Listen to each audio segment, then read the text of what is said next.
Okay, folks, and for those who have been watching on our shows on a regular basis, I don't know if you know, but you can actually now catch up not only on the YouTube and Facebook channels, you can now go to Spotify. If you want to watch on Spotify, it's more than welcome. Put it in your favorites. You can also go to iHeartRadio, Amazon, Google, and Apple for the different shows. And today, obviously 7 o'clock here in Queensland. It's been a very, very cold day for us Queenslanders at 17 degrees. You get the willies out, hug boots. Anyway, for those people in the Northern Hemisphere who today are down below, it's a first. I think you've done that on purpose. Yeah, I did it this time around. Yeah, sure. So without further ado, I'll pass you over to Andrena, co-host, and I'll carry on with directing the show and producing it. Anyway, thank you for participating and watching, and you can add the comments as you're watching. Thank you. Hi, everybody, and welcome. And today is the 18th of May, 2023, and it's my great pleasure to welcome back Eliza White Buffalo. Now, I know she came on the show probably about 2 years ago, I think, before I was co-hosting. And I've been a follower of you on and off with different things. And I know you've gifted people ebooks of different things, and you've got so much knowledge and wisdom to share. So I have got different questions, but there'll be questions as we talk. I'll ask along the way. So without further ado, welcome, and it's lovely to see you. Thank you, Andrena. It's good to be here. Great. So first of all, I think we have to start at the very beginning.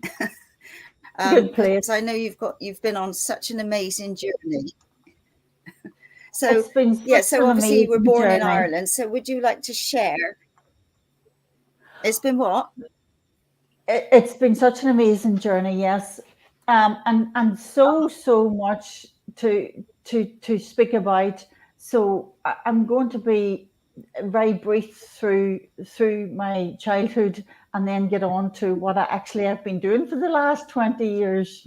So yes, I was born in Northern Ireland, in 1965, Catholic family, and it was very, very early. I mean, Black Elk is my spirit guide, and Black Elk's a Native American Lakota Holy Man who died in 1950.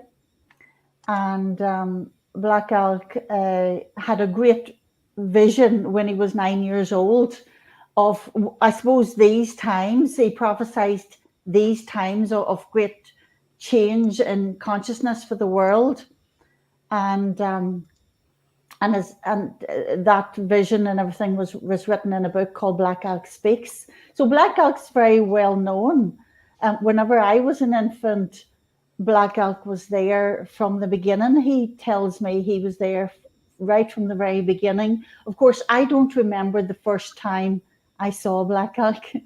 I just remember the first time that I went to a special place in the spirit world to meet with him.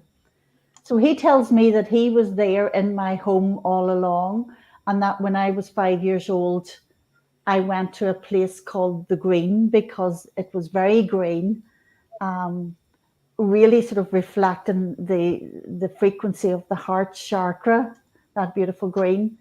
And from then he began to teach me many things about his great vision, who we are, what we would do, what was going on in my life and why, and really teaching me how to navigate difficulties in my life and how to navigate my spiritual path as well. So he told me a great deal that even now I don't remember all of it, but I remember a lot of it now.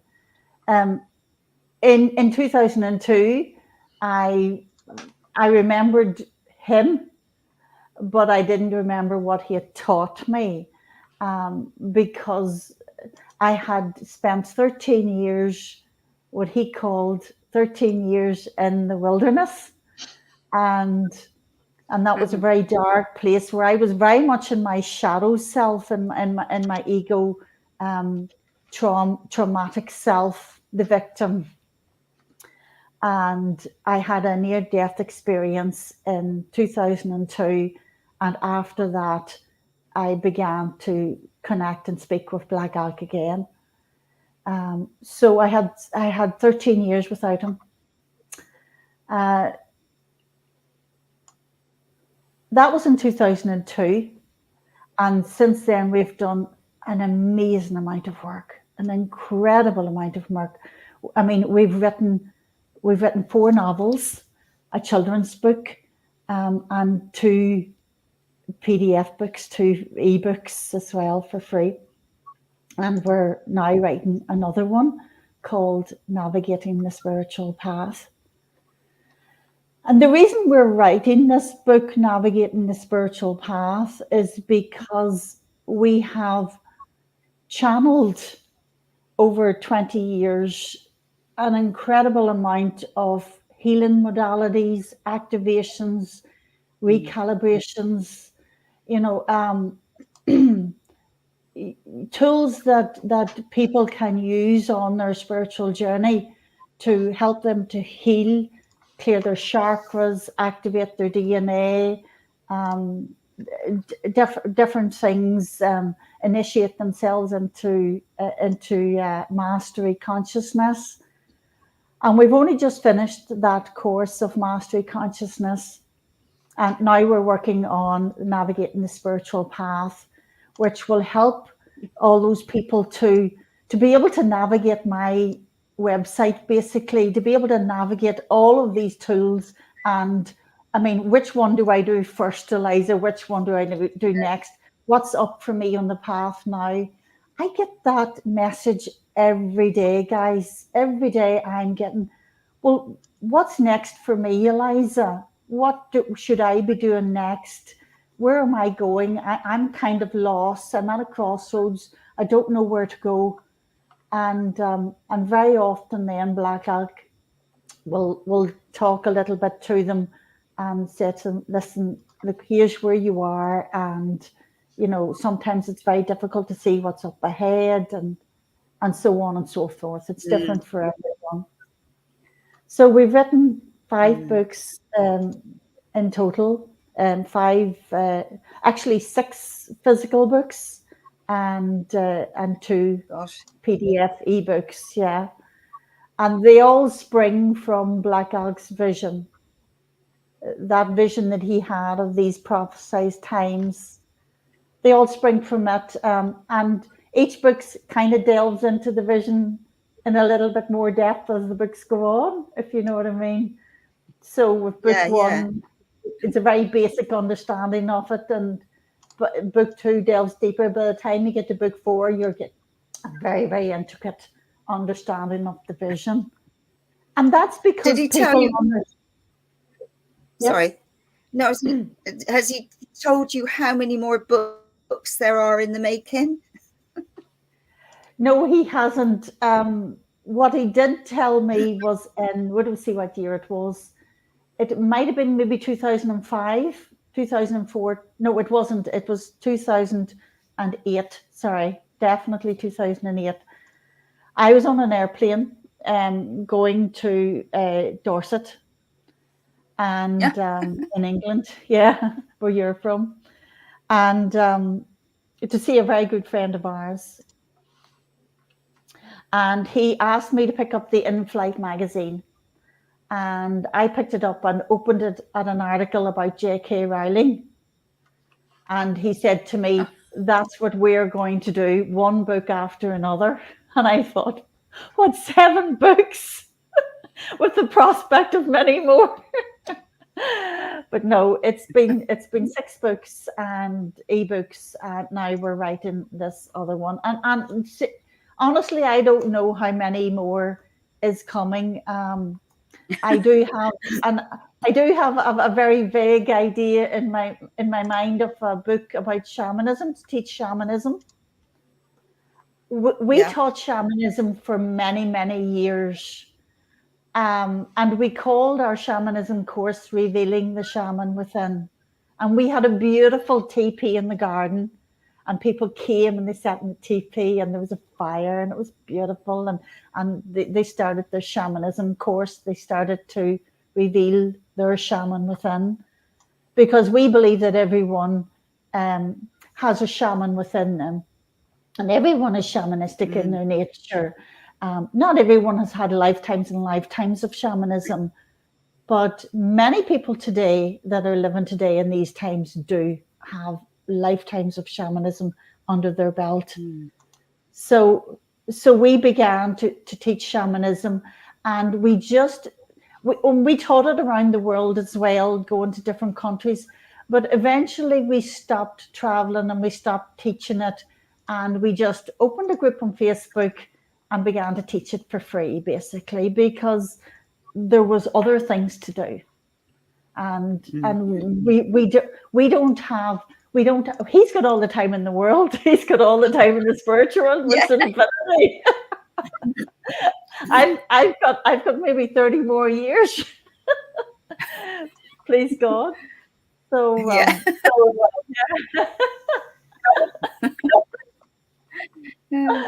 oh dear. So we did that so that we could teach the shamanism for free. Quite simply, we created 3 manuals to really condense everything that we would teach in the course, and we give that first manual out for free. So very often we'll give the 3 manuals out for free. If we come across a shaman that has got great energy and lots of potential, then Black Elk will say, give them the manuals, give them the manuals. And sometimes he says that about the books, give them this book, give them that book, give, which is the Native American way. Especially when Black Elk was living, that was his way. They called it a giveaway. If someone needed and didn't have, then you give. And I'm kind of like that too. Yeah, I've kind of always been like that. Yeah, we did run a charity for many years, and creating a huge fund for it, and we helped many people that really needed some help with their spiritual path, or even with their mental health, with their emotional health, and we helped those that couldn't afford it. So with lots of therapists that came on board with us and gave of their time as well. So that was wonderful, but so much work to do, and we've moved on. I'm kind of semi-retired now. I'm kind of getting to that age, and I'm semi-retired because my mind is tired. my mind is tired, and I'll tell you why my mind is tired. It's all the interdimensional travel. I bet. Tell us more. Oh my goodness. Since I was a child, well, when I was a child, I'd say I spent 50-50 of my time in the physical world and in the spirit world. And for the last 20 years, I've spent a good 30% of my time in the spirit world. And I've been interdimensionally traveling to bring information to people, to help them in various ways. And, from when I was very small, I was very much aware of other lives, not just past lives, but other lives. That's why I talk about past lives, future lives, other lives.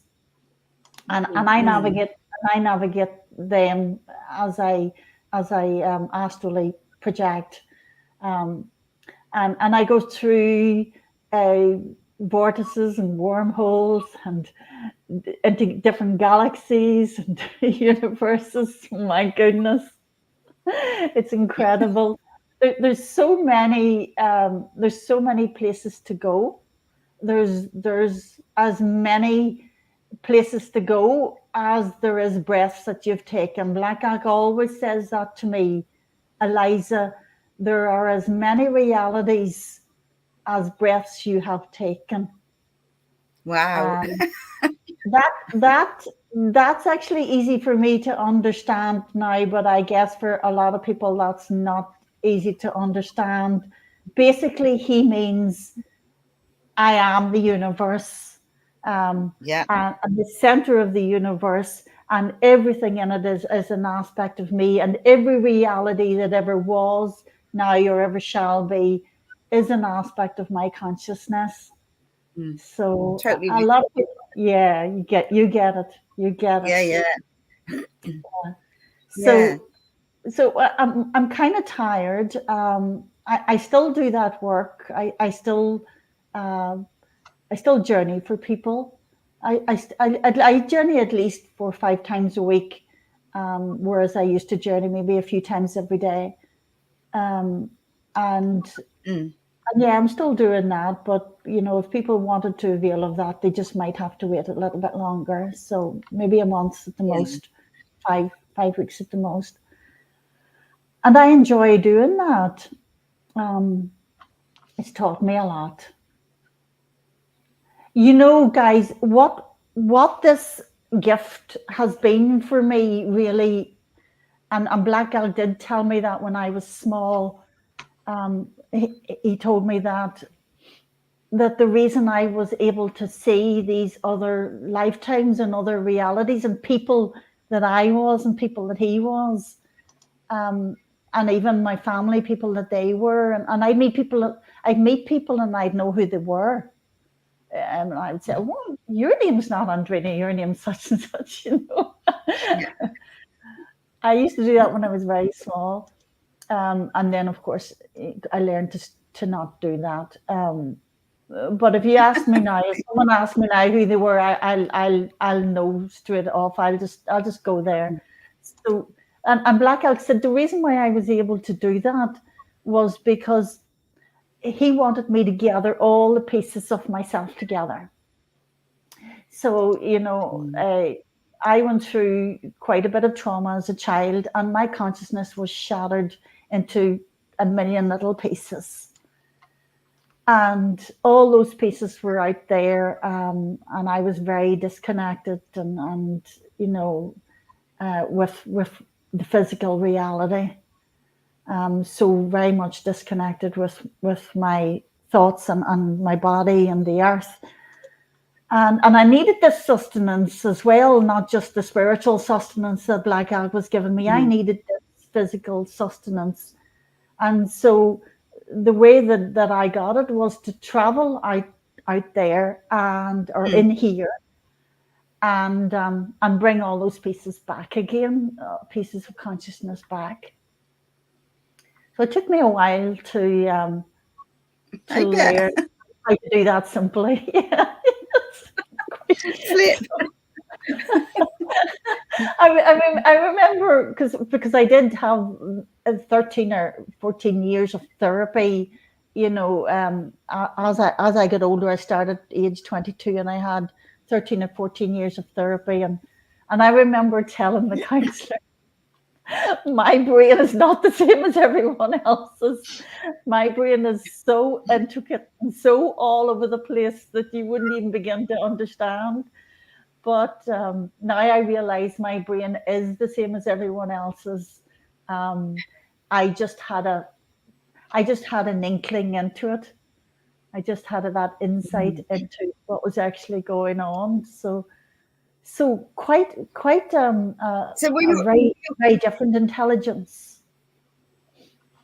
I just wonder, were your parents into anything spiritual or seeing or hearing or anything? No. So how was it? They still are very, very Catholic. All right, God. Yeah. Yeah, I know what you mean. Good Christians, just and living their lives. I mean, they're very old now, but just living their lives in as Christian a way as they can, and And I think for them, that's perfect. That's absolutely perfect. That's For right. many people, yeah, I don't think it matters really what face your spirituality has or what voice it has. I think as long as you have faith in a higher power. Although I do know now that once you recognize that that higher power is part of you and part of your own consciousness within, then that's extremely self-empowering. We become very empowered to navigate our lives and our health and our experiences in an autonomous way, rather than feeling the victim as I did for so many years. So yeah, that has been great. That whole past lives, future lives, other lives journey of mine. But I love doing that work because it's what I do best. It's what I do best. I mean, I just have to close my eyes or not even close my eyes. I could do it now with my eyes open talking to you. I can do it so well. Yeah, I can see your aura. I don't know if Jeff can see it, but I can see all the turquoise all around you. It's beautiful. Oh, lovely. Yeah, no, that's one of my most favorite colors. I mean, I love pink, but I love turquoise. Yeah, I love turquoise too. A bit of turquoise with the behind voice you there too. Yeah. Oh, but turquoise is the color of Scorpio. All right. So, and I'm a Scorpio, so that's my favorite color. Yeah, and it's also the color of the throat chakra. Yeah, of the three-dimensional throat chakra. Boy, is my throat chakra open now. it was closed for a long time. Everybody has trouble with their throat chakra. Yeah. Does your husband get a word in or what? Now, sorry, shush. I said, when you does her husband get a word in? Oh, he does. Actually, he's more of a talker than me, Jeff. Oh my God. Oh, motorbikes. Oh, motorbikes, mountain bikes, motorbikes, trail bikes, motorbikes, enduro bikes, motorbikes, anything with two wheels underneath it. Black Elk calls him white horse running. He was in a past lifetime in Lakota with me and Black Elk. His name was White Horse Running, and he loved horses, you know. So I guess the motorbikes are his horses now. Yeah. Actually, my brother's into So exactly what your husband. You're making my eyes stream. I know. My brother, he's into motorbikes. He's into bloody e-bikes, and he's got a YouTube channel called NZ on Two Wheels. It's pretty brilliant. He's got 4 GoPro cameras. He's got the drone, and he puts up some really excellent 20-minute videos. Yeah, actually, my husband watches YouTube a lot. An NZ with 2 wheels sounds familiar. I must just check him out. Yeah. What's your brother's first name? Graham. I must just check him out and see if that's one of the channels that he subscribes to. But it's motorbikes all day, every day. And I actually talk to my husband very little about this, about my spirituality, particularly about shamanism. I never talk to him about shamanism because he just, you know, he doesn't want to work like that. You know, he's not completely unconscious by any means. In more ways than one. He's actually very, very spiritual person, and he finds most of his spiritual connection using motorbikes and fishing as well. So when he's by the lake or by the river, or he's on the bike, he goes into a zone where everything slows down for him. I suppose it's a spiritual world, yes. And everything slows down for him, and he's very capable. I mean, he had a motorbike accident. He's had many motorbike accidents when he was young. But he had a motorbike accident when he was young because he was a speed freak. Thank goodness he's just got out of that this last 5 years or so. But I know when he's 60, he had a motorbike accident and everything slowed down. It was on the track he was racing. He used to race, and everything slowed down to an extent where he could see everything that was coming, and he knew what to do. He knew how to save himself, and bikes were flying past him, and he could see them coming slowly, so he knew to move out of the way. It was a wee bit like, what do you call that? Matrix. The Matrix. like your guy out of the Matrix, dodging the bullets. Yeah. Well, when you're So do you go on the back? You're open, you don't have to dodge bullets. So he's White Horse running, and then you became White Horse Buffalo. running, and I'm White Buffalo, and Eliza because that's what the Master Hilarion and Pallas Athena called me. They called me Eliza, so that was the name, and so I put it together with White Buffalo when I wrote my first book, and wanted a pen name rather than my everyday name. So, and I just thought, well, I'm Eliza and I'm White Buffalo, so it's Eliza White Buffalo. And now it's like, I mean, if someone shouted Eliza in a crowd, I would turn out answer. If they whispered even in a room, White Buffalo, I would hear that because it's my name. I'm Yeah, but so in Australia, you yell out and say, "Oi!" Oi! Oh, here they say, "Hey, there, hey." I think Andrena knows that one. What about you? What about you? So yeah. Anyway, do you go back on? Do you go back on his bike? On the back of his bike? Not now. No, I did for what? We're together 30 years, so I guess for about 25 years I did, but not this last 5 years because it's sore in the hips getting off and on. Tell me about it. WD-40. You have to step up on the wee side step or whatever you call that thing, side peg, and you have to swing your leg. I'm too old for that. I'll stick to the easy stuff. So yeah, so these are the books. So there's the first book. Beautiful cover of, nice. of the woman watching the vision over here, and then the four ascents is more about his vision, and it's about the four ascents is basically the hill of Calvary that everyone has to climb, the four hills that everyone climbs of mind, body, spirit, and emotion in order to make their ascension into a new life or whatever. And the third one is so special, the Childhood Diaries. Michelle Roth from America painted this for me. Beautiful picture of the child Eliza lying on the White Buffalo, and Black Elk here, in a part of his vision. And there's the Black Elk, and then we have the two roads symbol here. This is the two roads symbol.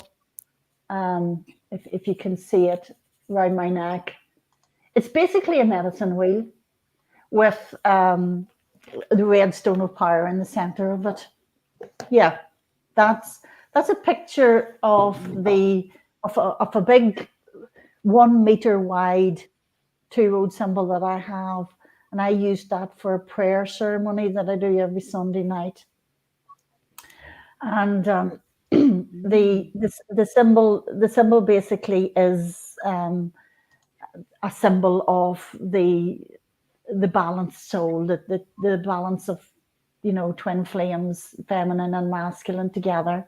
So, and with the red stone of power in the center of it, which is the crystal heart, the crystalline heart, the crystalline frequency heart, with the threefold flame in it.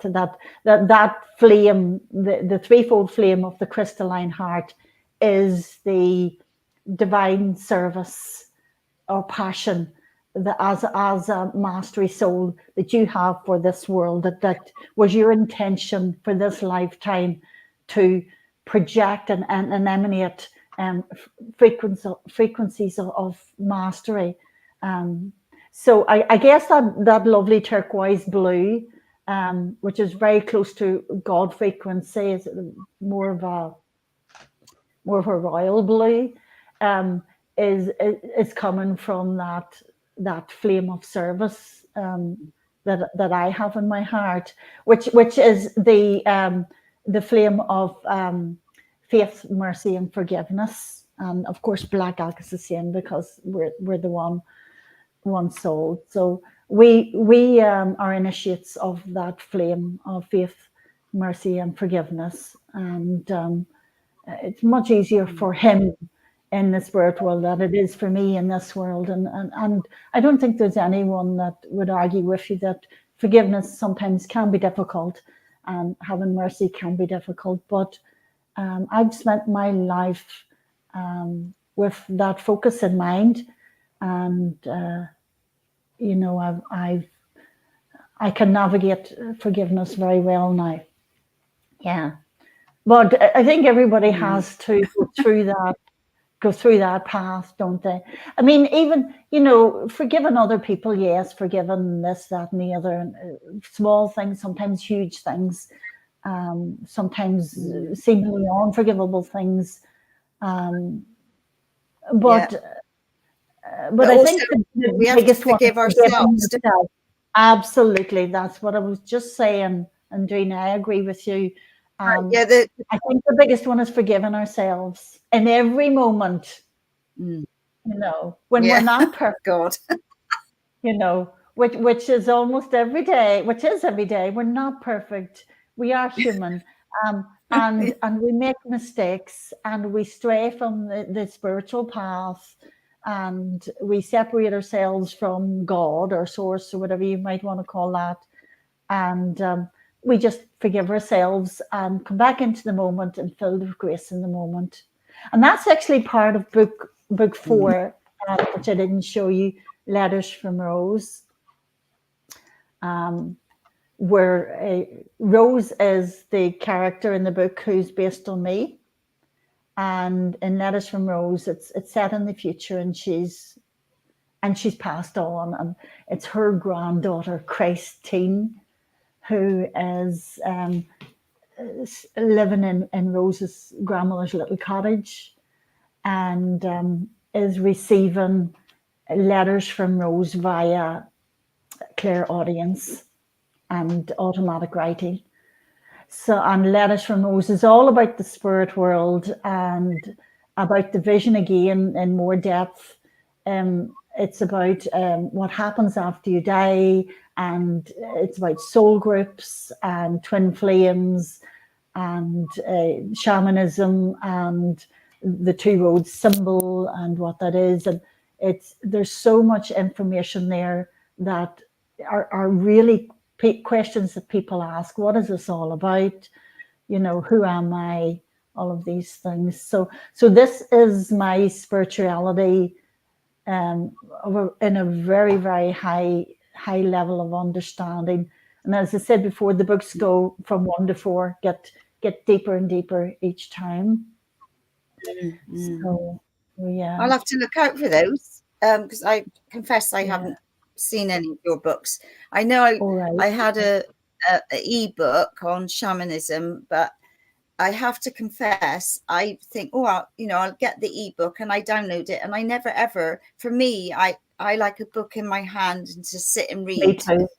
Me too. So, and I'll tell you, probably the reason why you haven't seen it, Andrena, is because I am the worst in the world for advertising and promoting promoting my books. I pretty much don't do it, once a week or once a month, maybe, if you're lucky. And they only reach a few people, but whatever I'm doing, I'm doing right, because the publishing company actually rang me to ask me how I was advertising, and I said I'm not.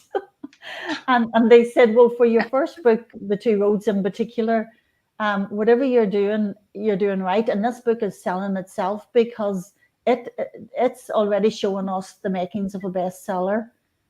And I know, because of the royalties coming in every 3 months, that the books are selling, and they're selling well, and I'm not promoting them, so I kind of just let them do their thing. Yeah. The way that I feel is, look, I'm here.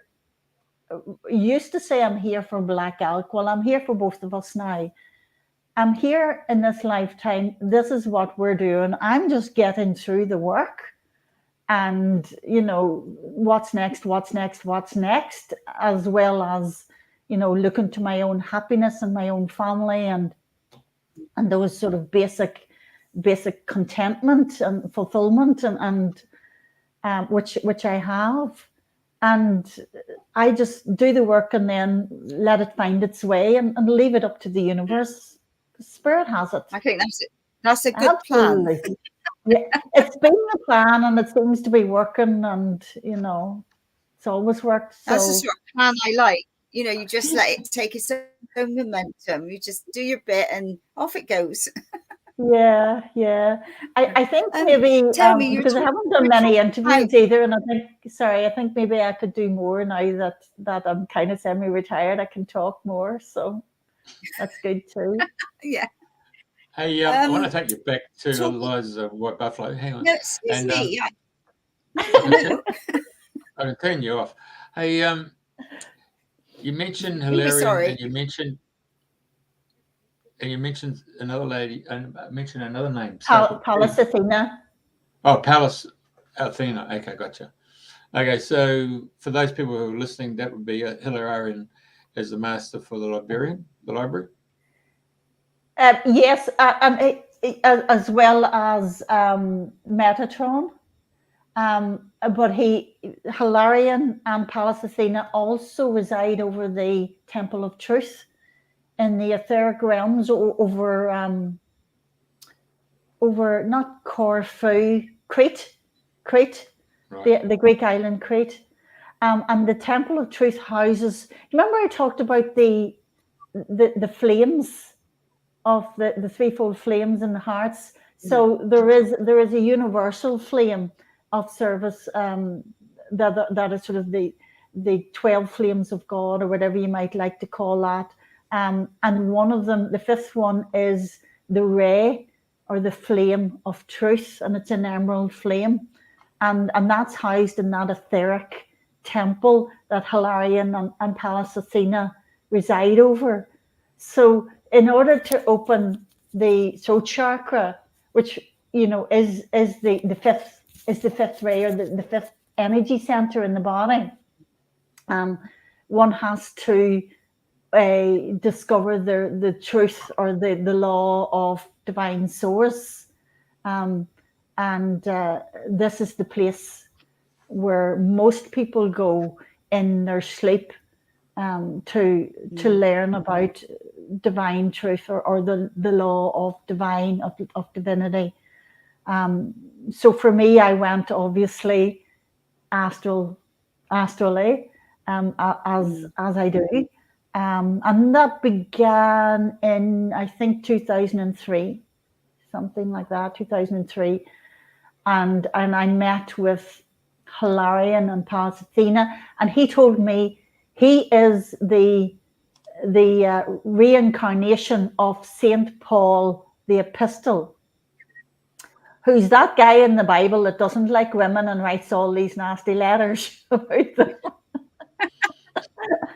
And all these thou shalt not, and they shall, and all the rest, So, when people pass over into the spirit, they grow, they do their spiritual journey, they transform their souls, and their spirits, become aligned with the law, with truth. And that's what happened with Paul. He was Saul on the road to Damascus. He was blinded by the light. I remember talking to you about this before, Jeff. He was blinded by the light. And up until then, he was killing Christians, no good Christians. And then after then, he was loving them to bits and telling them about Christianity. So, and then after he passed away, he obviously transcended and made his ascension into mastery.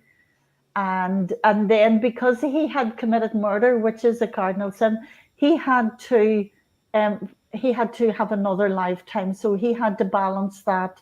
The law of karma expected him to balance that with another lifetime in which he was a mastery healer and performed miracles of healing and so on and so forth.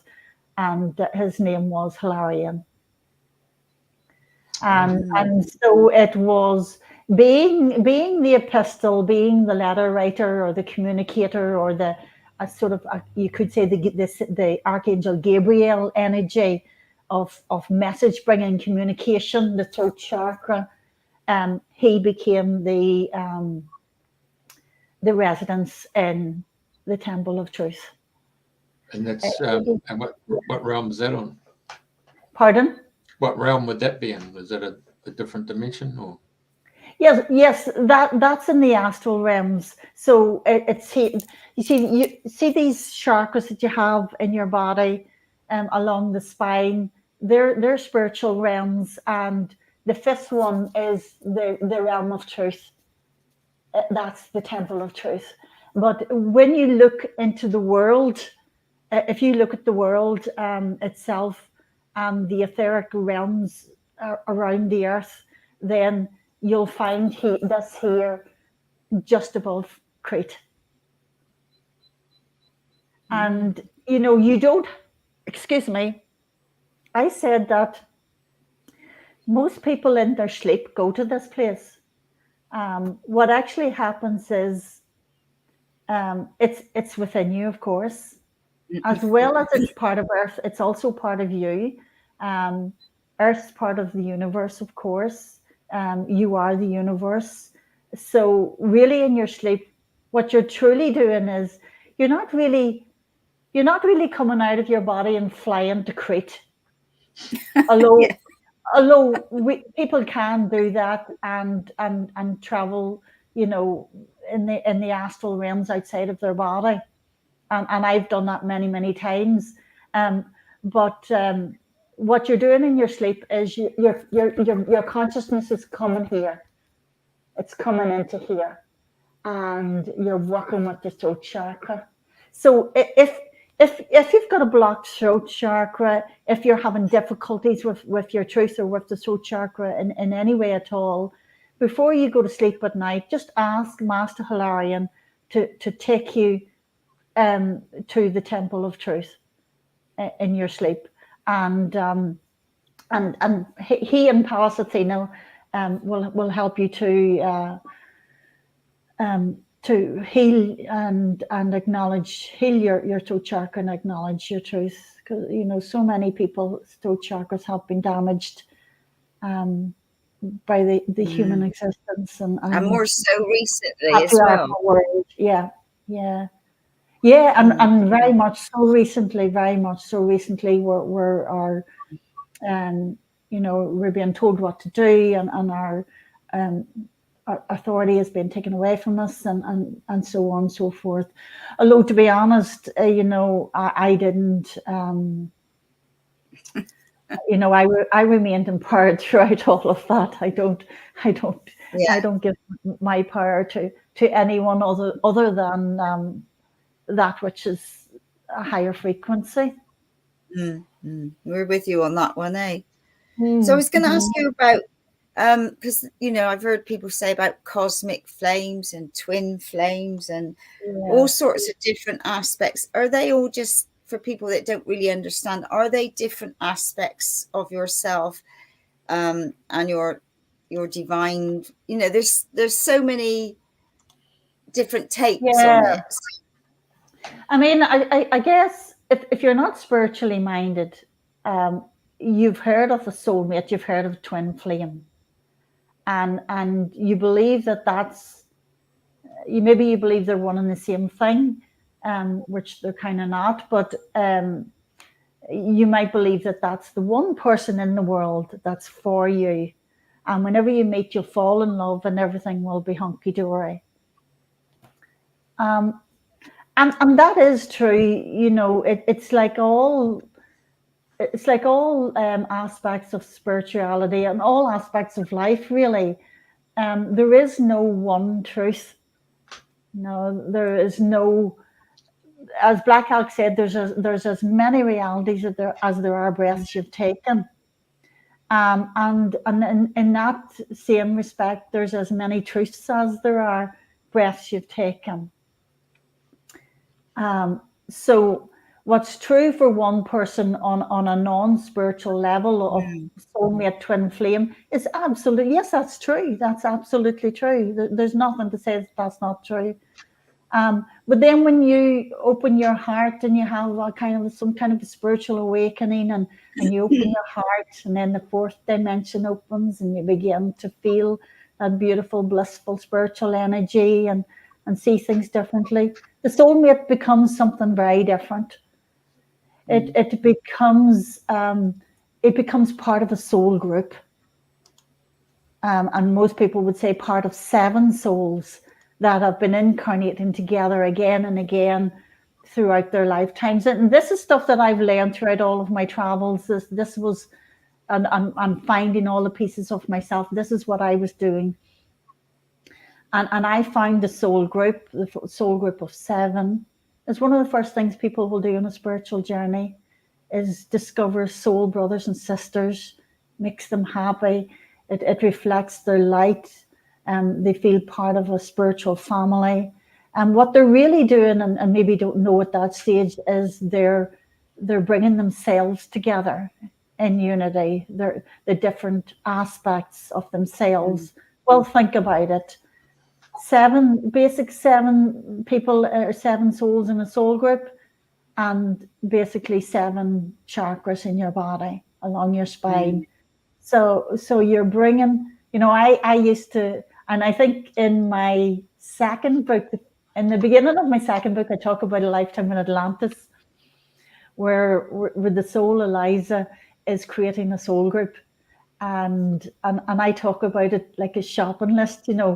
You're the crown, you're the throat, you're the third eye, whatever.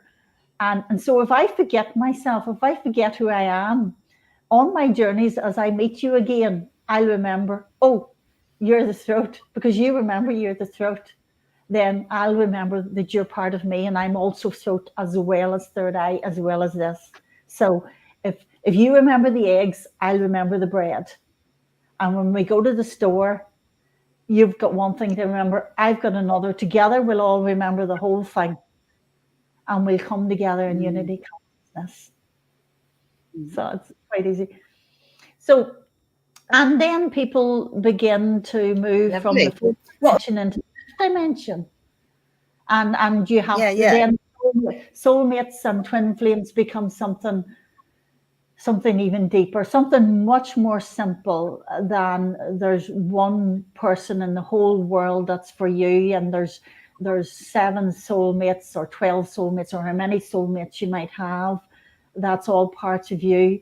When you move into the 5th dimension then, which is the center of truth, you start to talk about body and spirit, body and soul. You start to talk about body and soul, and it's a matter of merging your soul with your body, bringing your soul so much grounded into your body, right down through your root chakra, right into the center of the earth, that all the chakras are wide open, and you are resonating, you're vibrating as a master soul with your twin flames balanced. And here's the symbol of it, which is why I wear this around my neck every day. And many people around the world now are wearing these you get them from me. You'll see them on my website. You can send me a message or an email, and it basically helps you to have faith in who you are, but it also energetically pulls the body and soul together. So it's like a soul body merging, and that's the twin flames. That's the true twin flame, not some one person that's out there in the world that's for you. That's true on maybe a fourth dimensional and third dimensional level, but on the fifth dimensional level, where we have unity consciousness and basically coming together maybe as one truth, then we have the twin flame, which is the body and the soul, and everything in the world reflects the spirit, reflects your spirit within, reflects the way you're thinking, reflects your passion. So if you get a lovely person comes along and you look at this person and you feel, oh my gosh, that's my twin flame for sure, and you're falling in love with this person, you can bet their frequencies are matching yours, and they're simply mirroring you. And nature does the same. Nature does it all the time. Nature's your twin flame 24/7 since the day you were born. Nature's your twin flame. So, when people say to me now, well, I thought this person was my twin flame, and then it all went wrong, and now I think they're not my twin flame. And I say, well, if you thought they were your twin flame, then they were mirroring that half of you that you were seeking. And because they were capable of doing that, and you were capable of bringing that into your life, you'll bring it again with another person, or with nature, or whatever, or with a group of people if you want. So that's the twin flame, divine masculine. Right. So also, because you talked about past lives, obviously this life and future life. So obviously past lives have brought us to where we are now, but future lives are a lot of what we're doing now, working into our future.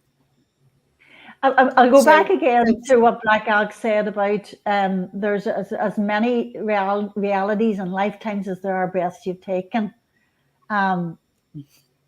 If that's the case, then, and everything is off my consciousness, the universal consciousness, then past lives are your past thoughts, your past experiences, and the projections that you've put out into the universe. Then future lives are obviously what's coming, what your spiritual body is like now, and what you will project in the future. So what will actually manifest in the future. So you need to be very, very careful what you're projecting out there. Yeah. God, I'll say. Yeah. And I think, if you absolutely. You think about it, just say I've come awake now and I've got a sense of, you could think, well, oh my God, all my thoughts and the way I anger or whatever I've had around people or whatever, all of that, and now I'm suddenly aware, then how would that person sort of change? Could they address the balance so that they could stop carrying that into the next life, if you know what I mean? create the experience that they do want, create the world that they do want. Instead of what they may have created. Because you hear like some people, I won't mention any names on the news, and they've done this, and this. So obviously there's karma involved as well. But if you've suddenly woken up and you're thinking, oh my God, I've done terrible things, how would somebody suddenly change that? If you've done terrible things, a little, I mean, if you've done terrible things, okay, so that's big. You know what I mean? and if you've done small things and made small mistakes, for example, that you reacted to a comment this morning from your husband or from your wife or whatever, and you feel sorry now that you've projected that energy out into the universe. I think number one, the first thing you've got to do is don't be sorry. Apologize if an apology is warranted, but don't be sorry yourself. You've got to forgive yourself, and you've got to forgive yourself in every single moment. So you've got to, you see, I think, as well as if you've got to that stage of awareness, then you're also very much aware that the now moment is all there is. If you're aware that the now moment is all there is, then, as I say in this book 4, the moment to return to a state of grace is now. So right now, you forgive yourself. It's a new moment. You move on. You don't waste time running to the confessional box, or getting down on your knees and saying, "Please forgive me," or you can do that. Oh no, no, oh no. Oh no, Yeah, oh, that's the one. I'm sorry, please forgive me, I love you, thank you. I'm sorry, please forgive me, I love you, thank you. And I just, what I do is I just go, oh, and I laugh at myself, and I go, okay, that's all right. And just start again. And how I do it, a little trick I find is to, because when you make a mistake or you react to something, you kind of spin out of your body, you kind of spin out of your center, if you know what I mean. So you're not centered in your heart and in your solar plexus, you're not here in the center, but you kind of go up here into your subconscious and you react. So you've got to come back down again. So I think centering is one of the best things to do. So I'll just laugh at myself. I'll go, oh, what did you do? And I'll close my eyes and I'll just breathe deep and I'll lower my voice like this. So, I'll really, I'll go, so, and just lower my voice. And that just brings me right back down into my body again. I feel really centered right here in this moment, here and now. I am a child of beloved source. And grace is flowing through me, through my energy field. Now is the moment to return to grace. God is ever forgiving, ever merciful. That's the flame of service that I'm on. So if I couldn't figure that out, then I wouldn't have been much good to Black Elk. So I figured that out, that coming back into this moment, which is given to us by beloved source, and just being empty, forgiving the self. Forgiveness doesn't mean you did that wrong, but it's okay, I'll forgive you. Forgiveness means bringing it back to beloved source. In the Bible, it says giving it over to the Father, and I would say bringing it back to beloved source, bringing it back to this moment where you find beloved source. And so if you just center yourself again, you just come right down into the moment, into your body, and all is forgiven. It's all mercy, all forgiveness. It's completely wiped clean. This is a new moment flowing with grace. And that's, to me, that's the eternal spring of hope. Because it doesn't matter if we murder someone, we're forgiven. We might have to atone for it with another lifetime, but our soul will benefit from that. And our person will benefit from that if we have the mind to let things go and let beloved source take over, basically. That's quite beautiful. It's quite beautiful. The way that Padre Pio talks about it in this book, Padre Pio was a monk from Italy, a priest and monk from Italy who who bore wounds of Jesus on his hands and feet and that, and he performed miracles, and he bilocated, and he did some wonderful miraculous things, and he's one of the co-writers of this book. So this book was written in 6 days. I hired a little cottage in Donegal, as I was told to do from Spirit, and I sat down on the first day and I began to write, and it streamed channeling for 6 days, for many hours a day. And I would write whole chapters before I'd maybe read back and think, oh my goodness, I don't really understand. And Spirit would say, leave it alone, leave it as it is. So I did. And there was Black Elk, his son Ben Black Elk. There was White Eagle, Grace Cook, Arthur Conan Doyle, Padre Pio, Sitting Bull. So many has authored this book. I couldn't put their names on it. I just put Eliza White Buffalo. And even when you're reading the book, you know, you see the different ways of speaking and that. Padre Pio talks about this moment of reconciliation with Source, where the grace is flowing, and he calls that the moment to return to graces now.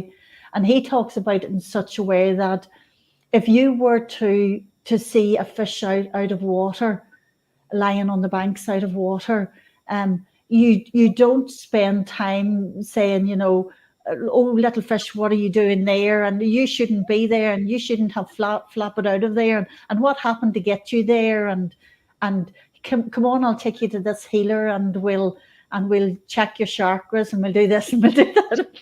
No, you just pick the fish up and you put it back in the water. Because your compassionate heart allows you to do that. You're all merciful. So, and the beloved Source does the same thing. It just picks you up and puts you back in the water. So just come back into the moment, and that's it. You're in the water again. Right, I missed a bit because my signal dropped out. So Yeah. I did see that Andrew asked about the violet flame. So were you answering that, or were you? Oh, that's no problem. Oh, hello, Andrew. Andrew and I have connected recently. Oh, really? Very pleasant person. And I look forward to getting to know you better, Andrew. The violet flame, yes, is we could call it the flame of Archangel Zadkiel. We could also we could also see it as the Master Rakosi or whatever, or Saint Germain. Yeah. It's one of those 7 rays. Remember, we were talking about the 7 flames of beloved Source. It's one of those, and it's basic. And I'm glad that Andrew has asked now, just after we've talked about bringing the soul into the body and into the moment and right down into the earth again, because the violet ray appears naturally when one takes the energy from the crown chakra and the energy from the root chakra and merges them here in the heart, where everything is a flame, and the solar plexus as well, where everything is a flame. And when you merge this with the root chakra, of course you get the violet flame, because we've got violet here, and we've got the deep red down here. So we've got that deep red violet flame, but also the blue of the Father, the red of the Mother. So we've got the blue of the divine masculine or God frequency. Remember I said this is blue, and then we've got the red of the earth frequency, and when you put them together, obviously you get violet. But also there's this vibration from here. I'm wearing pink today.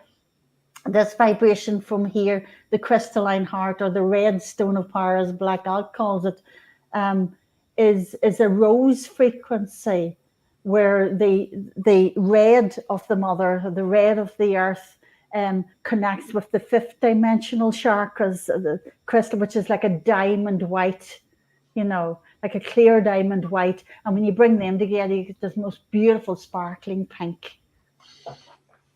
So you've got ruby, you've got garnet, you've got all these crystals that really resonate or resonate or emanate, the frequencies of the crystalline heart, which is why we use these stones in the actual symbol itself, in the physical symbol itself. So that's the twin flame. That's the violet flame, and the violet flame.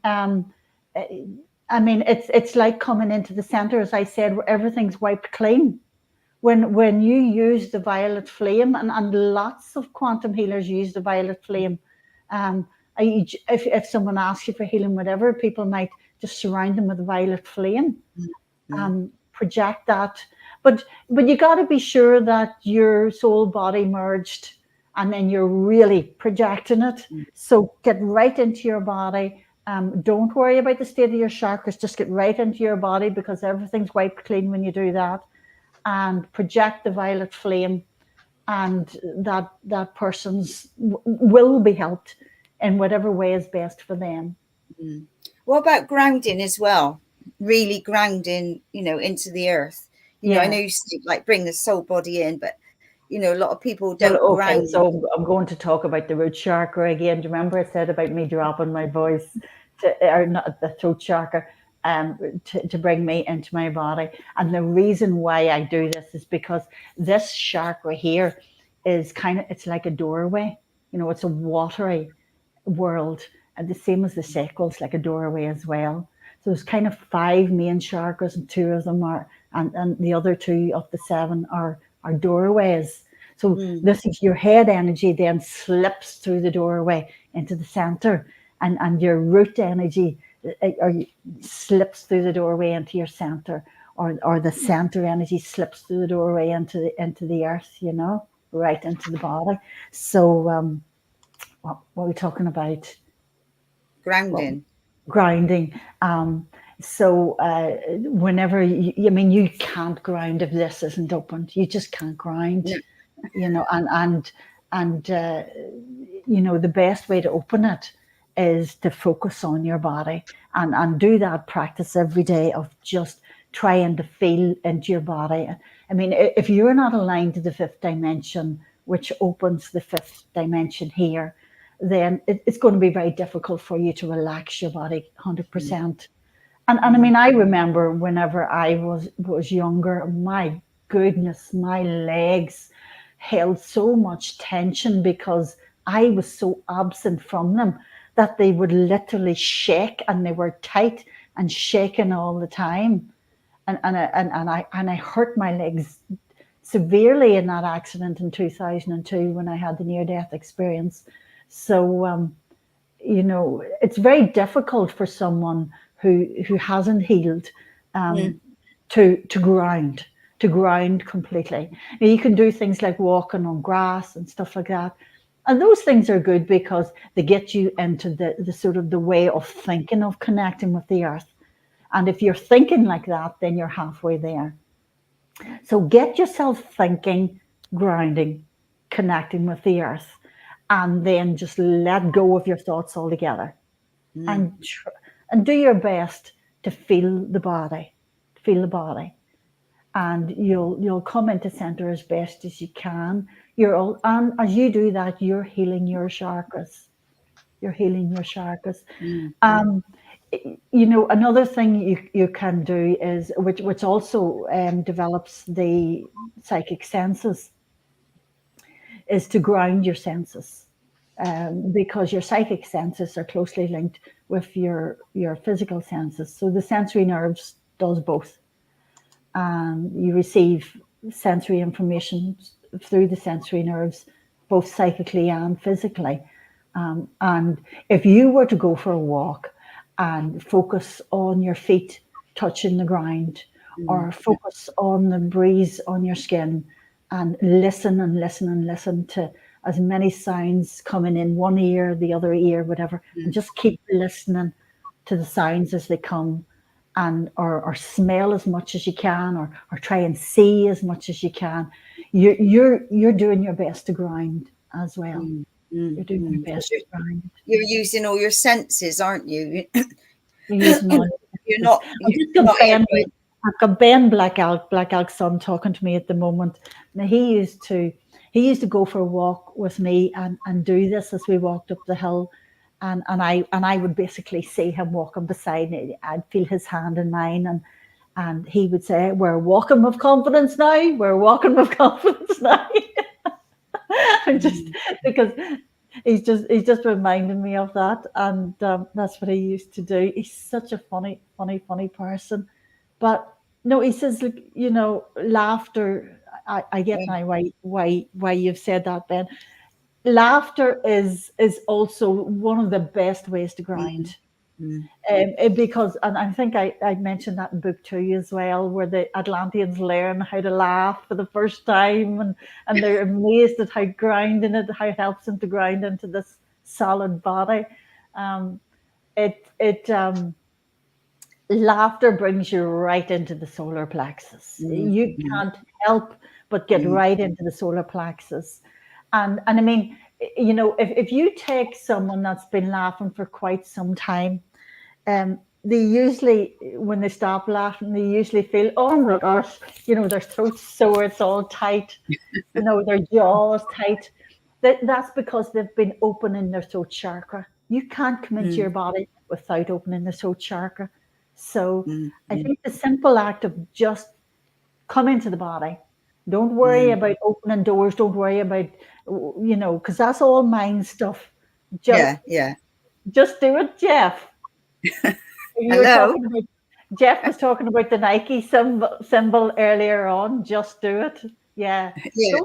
Don't think too much about it. Just do it. Because there's so many different techniques, and and I listen to some people and they say, you've got to do this, and this, and I thought, well, you're missing the moment, sort of thing. What while you're trying to bring in different things, or it's all about being in your center. And I know about laughing. My son-in-law, God, he laughs all the time, and my grandson now, who's 6, he's a giggler. Oh my God, it's just lovely to hear. It's just he's so full of laughter. It's a real tonic around him, and I know when I've been out with my sister and we laugh, and sometimes like we're holding our stomachs crying with laughter.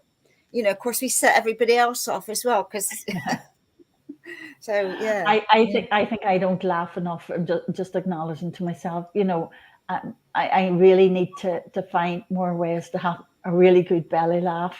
Definitely. More and but more. I think you laugh more when you're with a pile of girlfriends, don't you? Yeah. On the same page. Yeah, and you certainly don't laugh when you're sitting watching the TV at night. So I actually watch very little now. But it coming into the body, it can be that simple. But there's an awful lot of people, even on the spiritual path, it's very difficult for them because they have so much going on in their monkey minds that they find it very, very difficult to switch it off. And that's why, I mean, I've got loads of healing modalities and activations and that people can avail of to help themselves. And you just go onto my website. I think you've got it there somewhere. Just go onto the site and go to web shop, the hidden web shop, and you'll see all the different things that you can avail of. I keep prices as low as possible because I want people to be helped. I want to assist them in healing themselves, and there's so many things there for you that can assist you in calming the mind and coming into the body and grinding and using the violet flame and discovering the unique flame of your own, crystalline heart. And did you know if you rearrange laughter, it's hug later? Sorry? If you rearrange the letters in laughter, it's hug later. Oh, wow. Oh, that's nice. Oh, I didn't know that. Isn't that great? That's fantastic. I didn't know that. There you go. I kept thinking of Dave Allen there for a while. We were talking about comedy and laughter, and Yeah, he was a funny guy. Isn't he the one that had like a wee half finger here, like or something? Yeah. Isn't it? Yeah. Yeah. Yeah, he was a funny guy.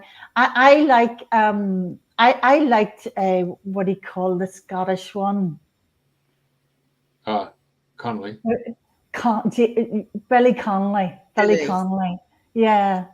I thought he is brilliant. He's still brilliant. But his old stuff that he used to do, oh my gosh, I used to laugh because the Scottish sense of humor is very similar to the Irish sense of humor, and I think the English sense of humor is very different. So the English comics on the TV and that I don't find funny at all, but the English are rolling around laughing. I like all the sort of the Celtic ones, Although the guy from Bolton, Peter Case. Peter Case, he's a hoot. He's English, isn't he? I think he is a hoot. Lancashire, garlic bread, yeah. He's a hoot. He definitely is funny. There's no doubt about it. Yeah. Mind you, I like Lily Savage, or I can't think of his proper name. It just passed recently. Oh yeah. Paul O'Grady, that's it. O'Grady. I mean, sometimes he was Wasn't so he funny. such a lovely person? Yeah, amazing. Yeah. And he was always very funny and very, good to watch. Really, really, really lovely person. And I think since he started that program with the dogs, Battersea the love dogs. of dogs. Yeah. I think his personality, his heart really came out. Yeah, definitely. And I used to think he's a beautiful person, really, really beautiful person. So the heavens definitely gained an angel. Oh gosh, I was saying, obviously his heart got so big down here, couldn't hold him down here anymore, eh? Yeah. There we go. So yeah, laughter's very good medicine indeed. The tonic. Yeah. And we all need a tonic, a laughter tonic. I think so. Absolutely. But definitely one of the best tools that you can have in your spiritual box is just to say, feck it. Oh yeah, many a time. It doesn't matter, and just come into the moment and let the moment sweep it all away. Yeah. You've had a few of them moments lately. New moment, you. Yeah, past doesn't exist. No, exactly. Oh dear. Right. Okay, so if someone reached out to you and said, "Oh, could you set me aside for my past life, future lives, other lives, where you tap into the time and space and pull back their consciousness." How does that all work? How does it work? How does that set up? So if I was to reach out to you and then you say, "I'll be 5 weeks time, Jeff," and and then just live with me, and then I send you that's right. Yeah. I'll send you an email or I'll send you whatever. Is that how it works? I mean, I can do it face to face with the person. I can talk about their past lives and that, but I won't get as much information. It'll kind of be a bit all over the place.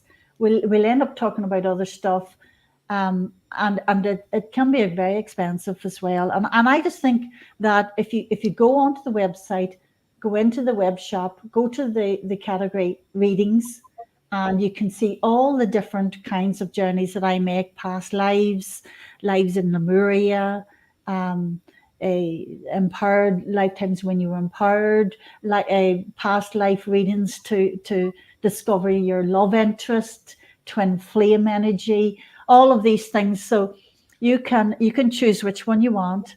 Let me know that you've chosen it, and I will give you a date in which I will do it. And I'll sit down for an hour and a half, and do the journey, and write it all out for you, and send it to you.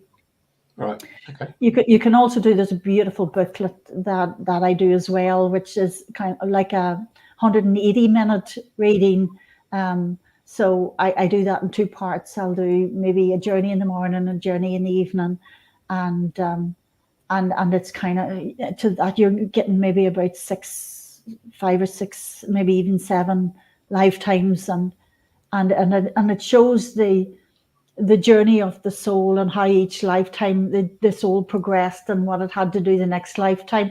And I think, and even the 90-minute one does this, and I think what it gives the person is an inkling of what their own lifetime and why this happened in their lifetime, and where they might be going now.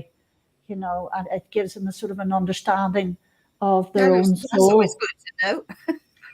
Yeah, it gives them an understanding of their soul's purpose, really, and their soul's journey.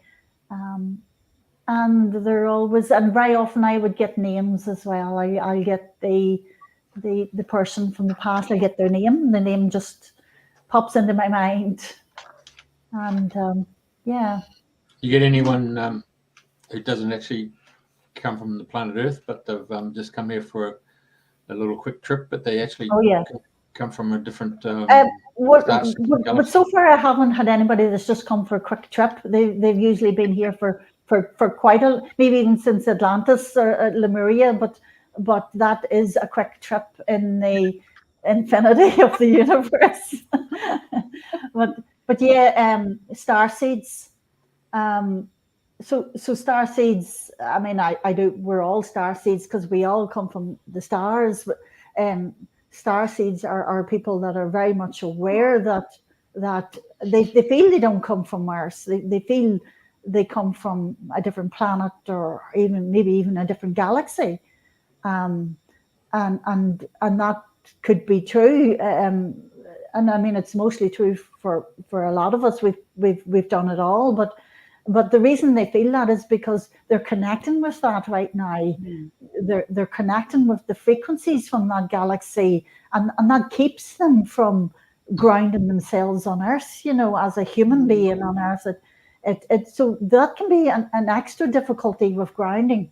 I mean, I did work with a very prominent light worker recently, and she was finding it very difficult to ground into this lifetime because she was constantly being contacted by these beings from this other galaxy. So, and she had work to do for that galaxy to connect that galaxy to Earth. So it was very difficult for her to do that, but she's now in the realms of doing that. So she's done a lot of work. She's got here. She's now really sort of in her end game, so as Black Elk would call it, in her end game, where she's doing the business now. She's done all the preparation work. So yeah, and one of those readings that I do is called a star seed reading. So I journey into the Milky Way astrally, and usually I have a guide from a different planet or a different galaxy, if so be. And they'll bring me to the origins. They'll bring me to where I want to go to, to get information for these people. And usually what that entails, then the reading entails going there and finding the information and then finding the reason and how they came to Earth in the first place, and bringing them through their very first experiences of Earth and to where they are now, and how that all ties together for them. So it's great work. I love doing it. My intelligence is so that I can navigate all those quantum fields and bring them all right into the moment. But of course, it's taken me a lifetime to be able to do it like I do it now. Yeah, totally. Yeah. Yeah. So, well, that's been absolutely fabulous. I've really enjoyed listening to your sharings, really, and your wisdom. Over already. But no, we've sort of coming up to an hour and a half, and you've still got so much more to share, I know. But it's just been amazing. So keep up the good work. I mean, it's phenomenal work that you're doing, and I can't thank you enough for coming on today. It's been an absolute blessing. So thank you, and thank you for all the work that you do for humanity. Thank you very much, and you too, and you, Jeff, and everyone. Because each one of us, just by being here at this time, is contributing a huge amount, and a very essential piece as well. So we're all doing our part, aren't we? We are. Thank you. And so our interview's over, is it? Our time is over. Hang on. Well, yeah, but you stay on. We're going to run there's no red chair here. We're not Graham Norton. Oh God. Right, everybody.